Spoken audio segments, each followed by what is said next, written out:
Amravati Lok Sabha seat से BJP उम्मीदवार और सांसद नवनीत राणा अपने बयानों को लेकर सुर्खियों में है। नवनीत राणा ने सोमवार को एक चुनावी रैली में कार्यकर्ताओं से कहा कि वो वोटरों को बूथ पर लाने का काम करे, वो इस भ्रम में न रहे कि मोदी लहर है। नवनीत राणा के इस दावे के एक दिन बाद ही विरोधी दल उन पर हमलावर हो गए। मंगलवार को महाविकास अघाड़ी के उद्धव गुट और पवार गुट ने कहा कि नवनीत राणा सच बोल रही है, जो बीजेपी खुद जानती है कि मोदी लहर नहीं है। ये बीजेपी के तरीके में दिख रहा है कि वो बीजेपी के नेता के तौर पर मैदान में नहीं उतर रही है।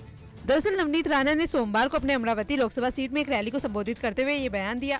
बैठक में मीडिया को अनुमति नहीं थी, लेकिन उनके बयान देने का वीडियो वायरल हो रहा है, जिसमें राणा कार्यकर्ताओं से कहती हुई नजर आ रही हैं, हमें ये चुनाव ऐसे लड़ना होगा जैसे कि ये ग्राम पंचायत चुनाव हो। हमें दोपहर 12 बजे तक सभी मतदाताओं को बूथ पर लाना होगा और उन्हें वोट देने के लिए कहना होगा। इस भ्रम में मत रहिए कि मोदी लहर है। उन्होंने आगे कहा कि पिछले चुनावों में मोदी लहर के बावजूद मैं एक स्वतंत्र उम्मीदवार के रूप में चुनी गई थी। दरअसल नवनीत राणा ने 2019 में अविभाजित एनसीपी की ओर से समर्थित एक निर्दलीय उम्मीदवार के रूप में अमरावती सीट जीती थी और वो इस बार बीजेपी के टिकट पर मैदान में है।